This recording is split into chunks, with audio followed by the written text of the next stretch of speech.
โอ้โหทุกคนตัดภาพมาตอนนี้ก็คือแกงแล้วเลยเด้อหอมผักคะผักสะอมเตะดังห้อยแกงใส่เห็ดใส่หมักเนาะบ้านกราบสบายดีสวัสดี FC เปิดทุกคนทุกท่านเด้อสาวผู้ใดยินดีต้อนรับก็สู่ซองแม่เลี้ยงเดี่ยวซาแนลเด้อพี่น้องเด้อหลังจากที่หายหน้าหายตาไปดนเนาะพี่น้องทำงานเมื่อยเนาะสาวสอนเห็นยังเนาะสาวสอนสบายดีซับหน่อไม้มื้อนี้เนาะพี่น้องพากันกำลังเลิกงานเนาะมีคุณแม่ FC ใจดีใจบุญท่านหนึ่งเนาะเพิ่นฝากหน่อไม้กับมะม่วงมาให้เมียนทุกคนนี่แม่นี่สอนใช้นี่มาเด้อทุกคนมากินแกงหน่อไม้นำจะหาเด้อแม่นมาเด้อทุกคนเด้อมากินแกงหน่อไม้นำสาวลาวเนาะอยากกินแกงหน่อไม้นี่แต่ดุแล้วเนาะแม่ขอบใจเนาะกับขอบพระคุณ FC เนาะขอบใจ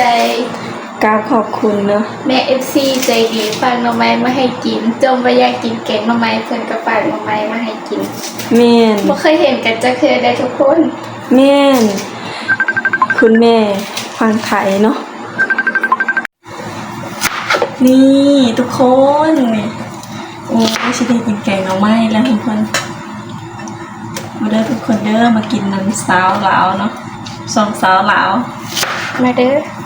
หน่อใหญ่ๆเนาะอันนี้หน่อไม้ยังบ่คุณแม่ FC เพิ่นส่งมาให้หน่อไม้กินสูงบ่แม่นบ่ทุกคนแม่นบ่ทุกคนมันซื้อทิมซุงบ่หน่อใหญ่ได้กินสมใจยากนะทุกคน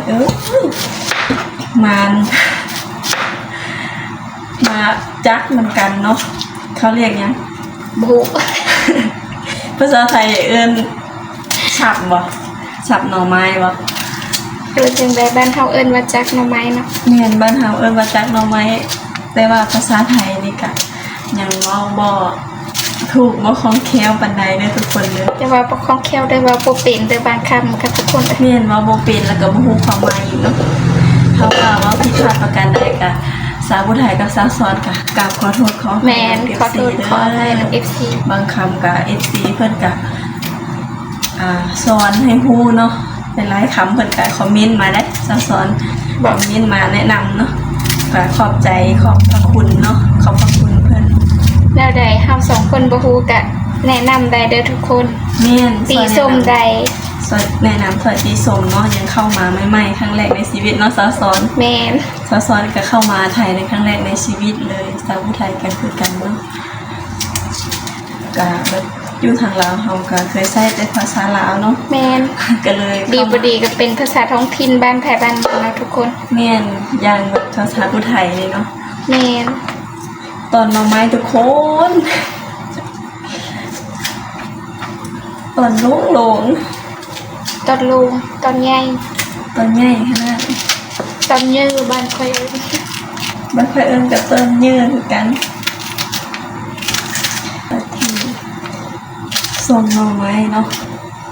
เพิ่นมีโซนเนาะเพิ่นมีโซนเป็นบ้านโซนของเจ้าของเพิ่นก็เห็นสาวสอนกับสาวผู้ไทยเยอะเนาะก็ฮักแพงกันเนาะสาวสอนแม่นเพิ่นก็ส่งมาให้กินได้ทุกคนใช่มั้ย3หน่อมาสาวสอน4หน่อเต็มหม้อเลยทุกคนโอ้ทุกคนเพิ่นส่งทางมะม่วงส่งทางใส่มะม่วงเด้สาวสอนใช้มะม่วงนี่แม่ FC นี่มะม่วงขอบคุณแม่ FC เด้อใหญ่แห้งกว่าพันนาสาวสอนพุ่นน่าสาวสอนว่าใหญ่แล้วมะม่วงใหญ่กว่าอีกนี่แม่นกะหอหน้าสาวผู้ไทยเลยหน้าน้อยคือกันเนาะนี่ทุกคนมะม่วงเป็นหน่วยใหญ่ๆทางจักมะม่วงยังทุกคนรู้ชื่อบ่ทางมะม่วงทางหน่อไม้นะทุกคนแม่นแบบว่าบ่เคยรู้จักกันบ่เคยเห็นกันบ่ได้เป็นญาติพี่น้องกันเนาะแม่นแต่เพิ่นก็แบบใจดีส่งอา อาหารการกินที่เพิ่นมีเนาะส่งมาให้สาวสอนเนาะสาวสอนกับสาวผู้ไท สาวย ผู้ไทย แม่นทุกคน เพิ่นก็ คนไทยเพิ่นเป็นคนใจดีเฮ แม่นใจดีใจกว้างทุกคน แม่นอันนี้คือเว้าจากใจจริงๆเนาะ เพิ่นเห็นยากแล้วเพิ่นก็แบบหามาให้กินได้ทุกคน แม่น ก็ขอบใจเพิ่นหลายๆเนาะ เราก็บ่เคยมีแบบพวกคนที่ใจดีขนาดนี้เนาะ แม่น บ่เคยพบแบบ FC ที่ใจดีคือ FC ที่อยู่ฝั่งไทยนะทุกคน เพิ่นย่านบ่ได้กินโอ้เพิ่นโทรมาหาได้ทุกคนเพิ่นก็ถามแบบนี้แบบนั้น แม่น แล้วเพิ่นก็ส่งมาให้ได้ทุกคน เพิ่นก็โทรมาถามเป็นห่วงพร้อมเด้ แม่ สาวสอน FC พี่ FC เพิ่นก็ทักมาหาสาวผู้ไทยหลายคนเนาะเพิ่นก็เป็นห่วงแน่เนาะเพิ่นก็ว่าเป็นจังได๋มาทำงานอยู่เมืองไทยเนาะอยู่ได้บ่ โอเคบ่ โอเคบ่เนาะเพิ่นก็ สภาพแบบยันมันบ่คือบ้านเฮาเนาะแวดล้อมสภาพแวดล้อมอีหยังแบบนี้เพิ่นก็ว่าปรับตัวได้อยู่บ่อีหยังแบบนี้เพิ่นก็ถามข่าวถามการตลอดได้ทุกคนเอ้ย แล้วเพิ่นก็ฮักแพงนับถือเนาะ แม่น นับถือพวกน้องเนี่ยนับถือสาวสองกับสาวผู้ไทยทำเป็นลูกเป็นหลานอีกคนเลยนะ แม่น อันใดที่แบบ เพิ่นหาได้เพิ่นก็ฝากมาให้กินเนาะ แม่นอันใดที่ควรเว้าควรแนะนำเพิ่นก็แนะนำมาเนาะ แม่น เพิ่นคอย คอยบอกคอยสอนเนาะ แม่นคอยบอกคอยสอนแล้วก็คอยเป็นห่วงทุกๆอย่างเลยทุกคน ขอบใจเพิ่นหลายๆที่เป็นแบบ เหมื เป็ อน น เหมือนเป็นพ่อเป็นแม่เฮาอีกคนหนึ่งเลยเนาะ แมนเพิ่นก็คอยบอกอันใดบ่ดีอันใดดีอหย่างแบบนี้เพิ่นก็ แม่น คอยบอกคอยเตือนเฮาตลอดเนาะทุกคนแต่ก็ขอบใจเพิ่นหลาย แม่นขอบใจหลายๆเด้อขอบใจจากใจจริง ๆแม่น ไว้ขอบใจขอบใจเพิ่นอีหลีเด้อทุกคนแบบเพิ่นก็ค่อยแนะนำๆแบ เฮา บ ก็ ซาบซึ้งแหงเนาะ แม่ ซาบได้เห็นน้ำใจแล้วก็ความห่วงใยความอิหยังต่างๆของ EPFC พ่อแม่ FC ฝั่งไทยเนาะสาวผู้ไทยก็ได้รับความเม เม ต ต ตา ตาจาก ควา เพิ่ ม น ฮักความห่วงใยเนาะสาวสอน แม่น ที่แบบว่าหาจากไซมาได้ ฮ้อน ห้วนไลฟ์กำลังเลิกงานทุกคนเลิกงานมาแล้วก็พอดีเพิ่นส่ง เพิ่น คน แก่ ส่งเนาะคนส่งมาส่งหอดบอก แม่น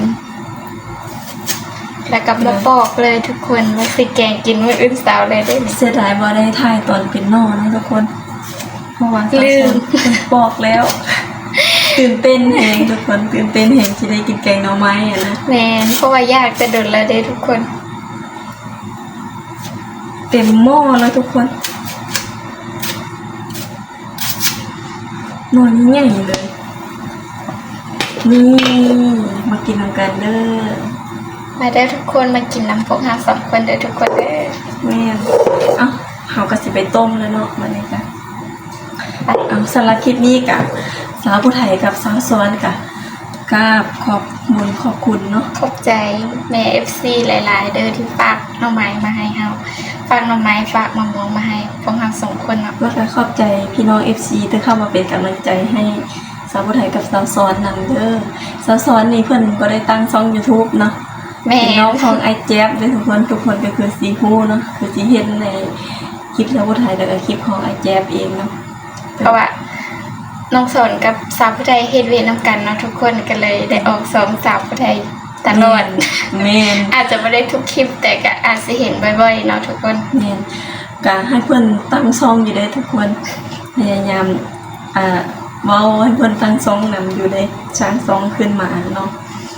บ่ตั้งหรอกทุกคนมาแจมนี่แหละ มาแจมสองสาวผู้ไทยนี่แหละ เอ้าสำหรับคลิปนี้ก็ขอ อบคุญขอบคุณเด้อท่านพี่น้อง FC ฝั่งไทยฝั่งลาวแล้วก็อยู่ที่ต่างประเทศนั้นเนาะขอบคุณหลายๆเด้อค่ะ ขอบใจ บ๊าย ห บา ลาย ย ๆ ขอกันคลิปหน้าเด้อ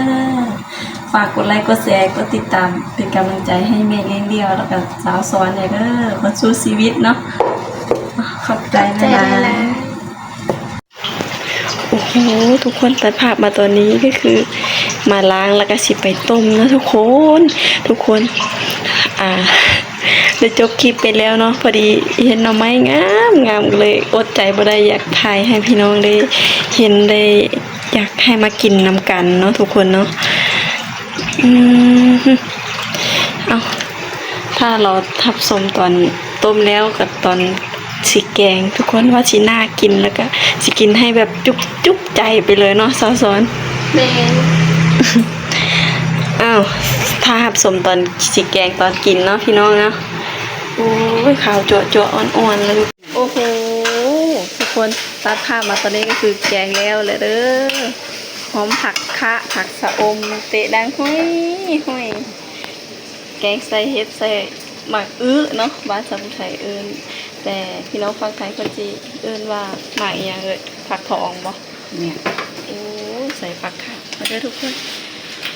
กินกับข้าวเหนียวบ้านเฮาเด้อพี่น้องมาเด้อขอบคุณ FC เด้อค่ะ